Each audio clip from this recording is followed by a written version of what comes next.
William Ruto has reached a cul-de-sac. This is it, a cul-de-sac. There is no movement in front. You can't go further than where you have reached. You can't turn left, you can't turn right, and you can't turn back because the enemies are behind you with guns pointed at you.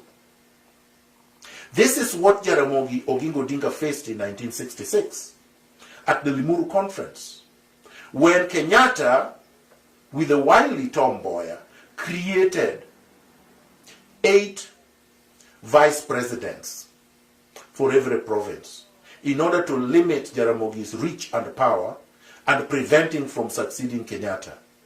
They had killed, assassinated, Pio Pinto Gama, who was Jaramogi's eye, strategic, tactical brain. They knew Jaramogi was blind now because Pio was gone. Mboya was smarter than Jaramogi, tactically, strategically, intellectually.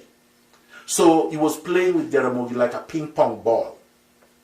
Kenyatta then strangulated Jaramogi by not only chasing him out of Kanu, but also making sure that he conducted a choreographed rigging scheme in the little general election that followed, in which he rigged out every major political player that was supporting Jaramogi.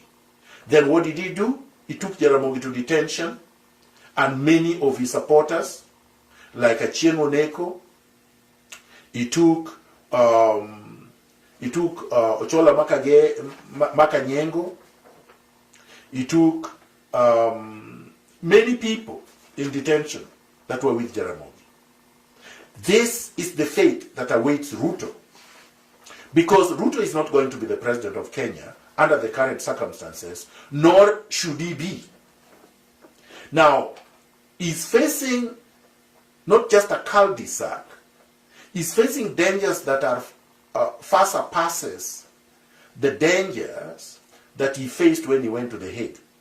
Because at least at The Hague he had Kenyatta, who was a scion of Jomo, who was being protected by the West, and therefore, even though his back was against the wall, but there were 2.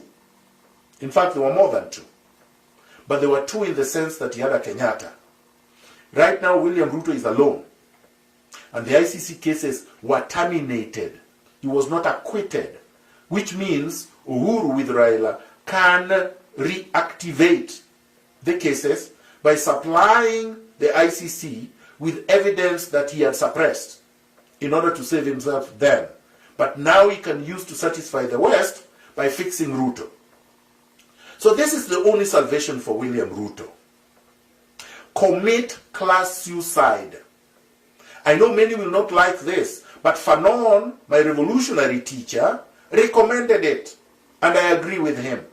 This is the same thing Fidel Castro did with Che Guevara, Ernesto Che Guevara.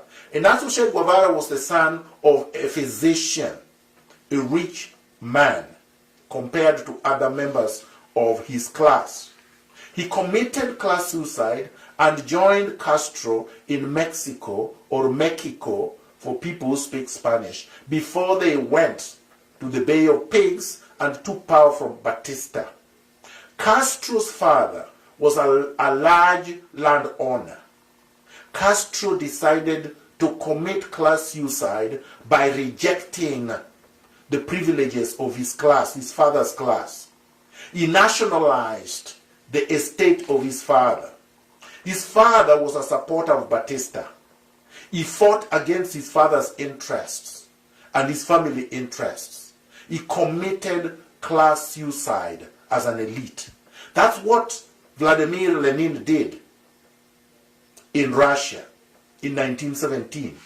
That is when the revolution occurred. But before the revolution, Vladimir Lenin came from a privileged background, was studying law.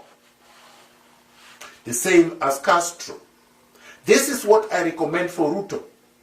Now he can take it or he can leave it. If he takes it, it means that he must restitute fully for all the wealth that he has stolen from the Kenyan people. He must return